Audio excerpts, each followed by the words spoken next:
Hi, I'm Faisal Karmali. On my show, Real Talk with Faisal Karmali, I've spent the past year talking to successful business owners about how they've grown their business. There are 5 major areas you need to look at in order to create a successful and flourishing business.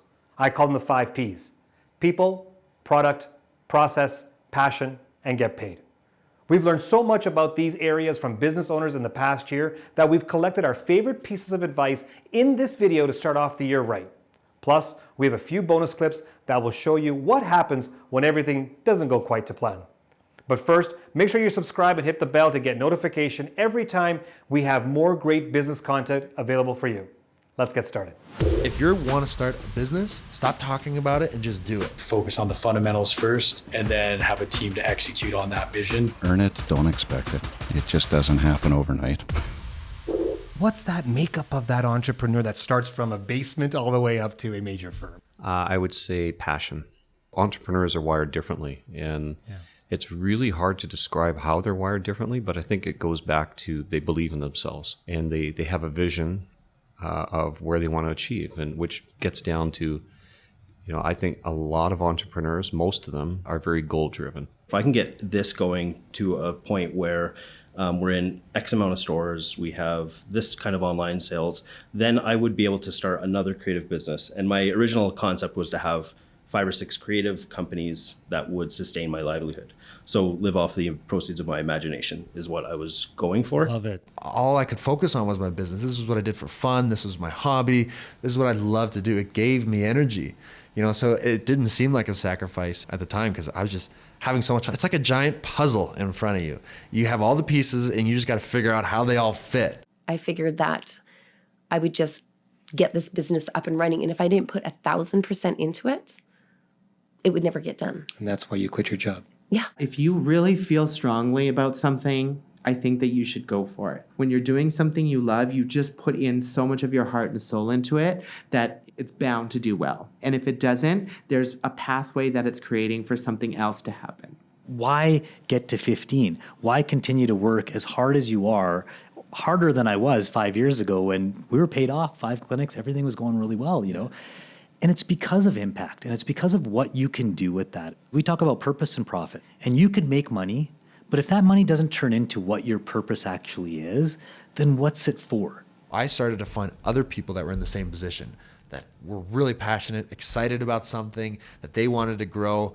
And I said, look, why don't we work together? I have no money, you have no money, but we're both trying to get somewhere. Let's see if we can get there together. So we'd, do photo shoots together, or we would, come up with some models and be models for each other's businesses, or we'd shoot in their cafe. And by telling everyone else's story, we quickly discovered we were actually telling our story. Everyone else's story is our story. Which camera am I looking at first? Tips to help your success. Botched it. Oh no, I jinxed it. I'm so sorry. We'll join you next time. What the was that? What the was that? We'll join you next time at your house. You start with maybe 2-3 products, and now all of a sudden you're going to 50 products. I think that's a quick way to get yourself into trouble. Know what you're really good at, excel at that, and really offer that. Don't try to get too big too fast. A lot of manufacturers or people who have ideas have no clue how to get into the retail world. So walk me through that. I'll call it a grind or a hustle. How did you get in there, and how did you get the first one that they said, yeah, we're gonna sell your socks in our store? Well, first you have to have a story, you have to have a product, right? Something different. Like we're more of a premium price product, but we have a story behind it. We're made in Italy, we're ethically made. They're purposely mismatched, so there's enough differentiators that we can kind of take that shelf space for that price point. But you really got to think. So stores are going to get a lot of people contacting them. So instead of always asking for business, you start sending them stuff that you're doing. We're going to be making 100% cardboard hang tags. That's going to reduce our plastic. And we're going to be making our packaging biodegradable. And you start plugging that stuff to them, and they start understanding who you are as a brand. We either had to be geographically focused, so Calgary's best agency. We had to be product focused, so the best website company or lead gen company. Or the third one was industry focused. And so that's really where we chose to go, was focus on an industry, solve the problems, identify the opportunities, and then sort of build that on scale and help companies in that industry. You actually had retailers come to you and say, I want your product on my shelf? Yeah. Wow. And that's kind of, that's a big piece of advice I tell businesses that are just starting out. They right from the very beginning, they work retail into their business plan. I tell them, don't worry about retail. When you have a product that's good enough, retailers, believe me, they will come to you. You got into the rug business, Yeah. furniture. You're going into wallpaper, textile. That's a big change from being a service now into a product. What changed? Well, for me, because I am an entrepreneur, I always want to do something new. What's next? What's next on the horizon? That's right. And so the furniture portion of it also is a huge learning curve for me too, because figuring out manufacturing and, how many orders you put in of whatever, it's also knowledge. I'm also learning on a regular basis, and that really helps me to be a better business person. So thanks for joining today. Oh. Outtakes. Edit! Market. Lots of edits here. See, they have to put it in large font. We're just too cheap to buy a teleprompter. Maybe you're the smelly kid. I'm going to use that. Oh, yeah. I didn't get the no. What the hell are you doing? Look, yes. She's getting better. Don't write a business plan. Don't come up with a perfect product. That first product version of it that you launch should be the ugliest. You should be embarrassed to put it out there, right? Because you're going to get great feedback, right? Yeah. You might think you have a great idea. Your mom might tell you might have a great idea. Your buddies. The only way you know you have a good idea is when the market is buying. The market will tell you if you have a great idea or not. Don't take 2 years to build this thing. Take 2 months and then start testing it. Get feedback. Iterate, build, make it better, get more feedback, add a new feature, get feedback on that. Not only do you get all that feedback to make the product better and understand how people think, you also get people engaged. We say you have a seat at our innovation table. The benefit of dropshipping is you can test out any and all ideas, right? So, we had all these designs. Okay, let's test them out on this t-shirt. Well, what colors? Let's test them out on all the colors. Let's test them out on crewneck sweaters, hoodies, hats, bags, cell phone cases, pillows, canvas, tights, socks. You can test out everything and there's no cost. When you're in a service-based business, it's you they believe in. That's right. It's your service, Trust. your knowledge, the trust It's in you. trust, right? How do you build a successful business like you have when trust is the number one thing they have to focus on? No matter what time of day it was, what time of night it was, always be there for the client. Oh, you need an answer? I'm going to find that answer for you, and I'm not going to stop until I get there. A lot of times, especially when you're in the service business, you're buying people. You're buying their ideas, their strategies, their experience. And so almost processifying that in a way of how do we take what we know about your business, document it, understand what have we tried, what hasn't worked, what has worked, put that into really a software. And so anybody new joining your account in our team, whether it's a graphic designer, we have videos created about your brand that we've created. So anybody walking in new can get caught up really fast. Do a self-audit. That's everything.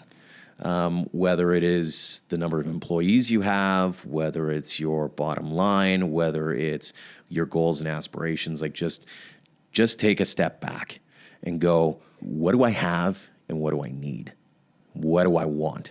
Here's my lifetime goals. What am I going to do about them in the next 3 years? What am I going to do about them in the next year and the next 90 days? So my goal is to make sure that I continue to update those goals for the next 90 days. So when you get to a certain goal and you finish something, make sure there's another one that you're setting. Constantly setting goals for yourself. I just feel like that makes you a better person, a better business person, because you're constantly striving to make your business better and to make yourself better. Business is infinite. It's not like a baseball game where it ends. And so think of your business as something that continues to grow over time, and you're not trying to hit a 3-month target or a 12-month target. It's a lifetime target for you. So slow down from your business sometimes, take a step back and look at the business, not inside the business. Don't forget that this is fun. Sometimes you get wrapped up in it, in the day-to-day, the challenge that you have. And it's good to just take a step back, remind yourself it's about that process and that fun factor and enjoying the navigation and all the curveballs that get thrown your way throughout. Biggest failure. Your biggest failure. Well, there's been so many. Do you want to extend this by another hour and a half? There's always failures, and you learn from that, and you apply that in real time. Don't avoid the failure. You don't learn anything from constant success. Talking to these business owners today, when they're placing a product and they're trying to figure out pricing, what should they do? do a tremendous amount of market research. If you price yourself too low, I've learned over the years, now you're just into the commodity game. Like tax returns are a great example. Yeah. Can I charge $1,000 for a personal tax return when H&R Block might do it for $50? I might, and I probably will if I don't want that client. Whereas if you're selling wisdom, what's that wisdom generally worth? Yeah. What is all this hard work and wisdom worth to the client that I'm giving advice? That in many cases I can give like that. I think if you differentiate yourself enough through quality, through eco-friendliness, through ethical manufacturing, through your brand, your voice, the imagery you put on your social, you become something that people want to associate with. And then price isn't really the issue there. It's more, I want to own this because I want to support that, and I want to vote with my dollars, and I want to support that brand. What do leaders have the hardest part with? How do they determine what's fair compensation and what's not? There's a lot of great resources out there where you can bring in a consultant that's got expertise in your industry and your type of organization and the type of employees that you have to help you look at that benchmark of the right compensation and also the right mix of compensation items. We can get caught up as business owners in doing it ourselves because we tell ourselves the story of, I'm the business owner, I ought to know. Mm-hmm. Yet there's experts that's all that they do. There's another book that I love. It's called Drive by Daniel Pink. And it says, if I give you a 10% raise and you work 10% harder, I should fire you. Or if I give you a 10% bonus and you work 10% harder, I should fire you. And what's the logic behind that? And what he says is when I hire you, I expect 100%. I should pay you fairly for that 100%. So if you're due a raise, absolutely I should give it to you. Correct. But you shouldn't work harder when I give you the bonus or the raise. So bonuses are one of the worst things that you can put into businesses, I believe. Which every business model has some sort of compensation package, which includes a bonus. We removed it 7 years ago. Do good things. If you have support from your community, then reinvest that back into initiatives that are doing good in the world. Look at the health of your organization and figure out ways that you can give back a little bit more for your people and for society, and locally and internationally. Treat every interaction with another human being as if they're the most important human being ever. What's easier, hiring or firing? You know what? It's never easy to fire anyone. If the person's a prick, it's easy. I love hiring.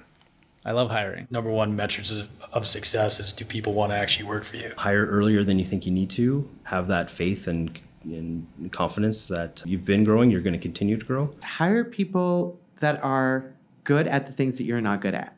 Okay. Don't try to do everything yourself because that never works. Because if you hire a clone, do you not see the chaos that you're going to create? You'll never get stuff done. The biggest issue between manager and employee is the inability to give and receive feedback. And so in the interview process, give them some sort of constructive criticism and watch how they react. Do you think employees leave their place of work because of the manager or the money? I would say manager. A lot of people can put up with low wages. They can't put up with an overbearing manager who allows for bad atmospheres or climates to run rampant in their offices. Jen, there are many leaders who literally have no clue if their company, the culture, is really a destructive environment. How do you identify those? I think they know. I think they're afraid to confront it and really look at it because then they're afraid they don't know what to do next. Okay. So it's easier to ignore it and pretend it's not there and get into what you call willful blindness around it. But when it comes to those teams, how do they know? What are some of the things that are signs of dysfunction in the team? One is a lack of candor. Maybe your team looks harmonious, but it's really false harmony. Everybody's what I call fake nice. Oh, okay. They don't have hard conversations with one another. There's no debate. They don't challenge one another's ideas. Instead, there's the meeting after the meeting. And they only engage in one-on-one conversations with one another. It's a real danger when you get no debate in meetings and everybody always agrees. That is a sign that you don't have a healthy team. We close all of our offices for 1 day a year, and we'll get all the team together, and we'll be talking about things that have nothing to do with dentistry. We have somebody coming in to talk a little bit about some finances from the credit counseling. We have a nutritionist coming in. We have a Pilates instructor to talk about body positioning and how to take care of yourself. They spend so many hours with you, but they still need to take care of their families and their friends and learning how to take care of themselves so that they can show up to work at 100%. Invest in not just the money side of it, but the human side of it. Understand that you have employees who are probably feeling the same kinds of pressures you are. In times like this, you got to be stronger together as a team. And if you're not, you're going to fail. You're bound to fail. I make it a goal to always tell any employee of mine is that I've hired you for a reason, is because I trust your judgment and I trust your design ability. Because I know that if I'm allowed to fly free and have creative freedom, that is when I do my best work. There you go. And so I want my employees to be able to do the same thing. Of course, there's going to be some tweaks, but I feel like I want them to be as creative as possible so I can get the most out of them. So I'm not the guy that says you got to go, and even to the team, 100-hour weeks, everyone's working weekends, no matter what, we got to get through to this next phase, come hell or high water. I don't think that way. I think build a purpose and create a very clear vision of why we're excited about this company, the why factor. And then people will work to that kind of organic pursuit without any push. One of the things I see happen is that leaders forget about themselves and stop working on their own learning. They start dedicating themselves only to their team members, but not working on themselves. And one of the best ways to develop their team members is to keep developing themselves. When you can't accept change anymore, it's time to step aside. What do you mean by that? We change so rapidly in this world now that you either stay on top of it and accept the changes and the trends, or step aside, let somebody else run it. And that's what it is. If you don't change with the times, welcome to extinction. Yes, I think that's valid in any business. Hell yeah. Yeah. Shit, that was awesome. Nailed that. Amazing. Oh, that was great. That was a great show. Well, it's fucking awesome then. I hope you enjoyed our favorite pieces of advice from the last year and found something you can use to take your business to the next level this year. Remember to subscribe for all the latest business tips and advice. Thanks for watching.